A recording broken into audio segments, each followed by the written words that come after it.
The allusiveness of modern poetry. So first, what is allusiveness means? It is indirect reference to a person, event, thing, or to a part of another text.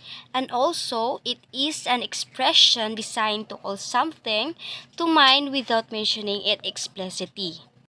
So, mostly allusions are based on the assumption that there is a body of knowledge that is shared by the author and the reader, and that the reader will understand the author's referent.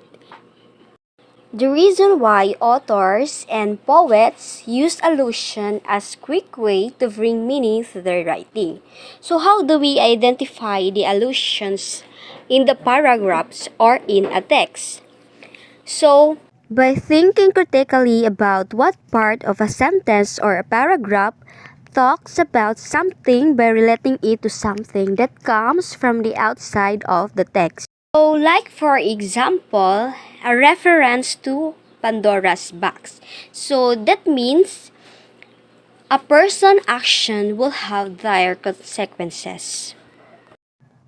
Another one example is a mortal shape to him was like the vapor dim, which the Orient planet animates with light. Hell, sin, and slavery came, like bloodhounds mild tame, nor prayed until their Lord had taken flight. In this text, in the second chorus of Hellas, in the middle of the second stanza, the rhythm, tone, and handling, though not metre, become suddenly uncharacteristics of Shelley.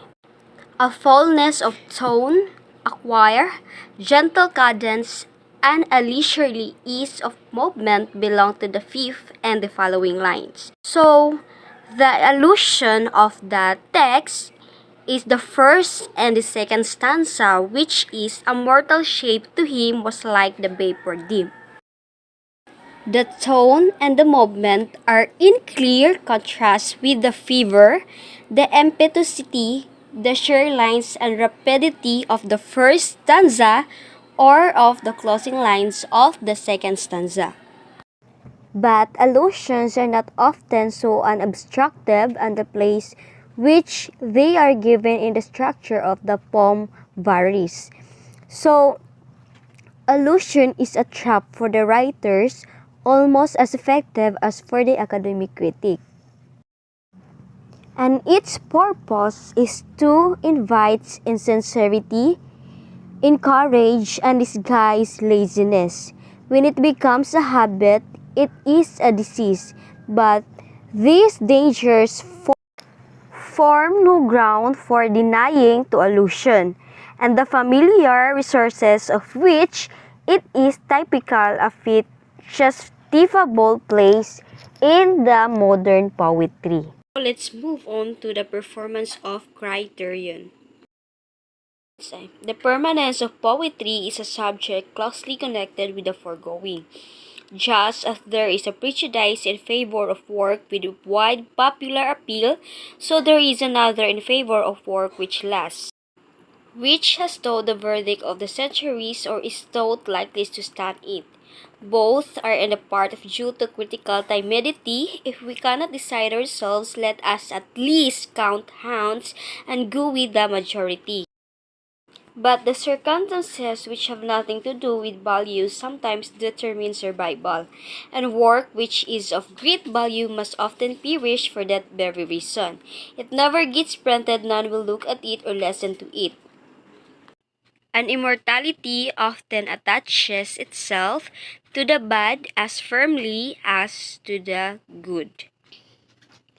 There are reasons for connecting persistence. It appeals with a certain type of structure and which is more interesting, instant fame with a failure to appeal the subsequent generations. Made attitude without being able to constitute similar attitudes which they are not already existent will often make an appeal to one generation, which mastery to the generations with different attitudes. Those are not the terms in which the matter may be best discussed. The uniformity of the impulses from which the work of art starts is a sufficient explanation of its permanence. Where the impulses evolve are only accidentally touched through being temporarily in a heightened state of excitability, we may reasonably expect that there will be a little permanence. The permanence of some art has often been an excuse for fantastic hypotheses, such as art has been thought to embody immortal essences, to reveal special kinds of eternal truths, but such debilitating speculations, here no less than elsewhere, should be avoided. And that would be all. Thank you.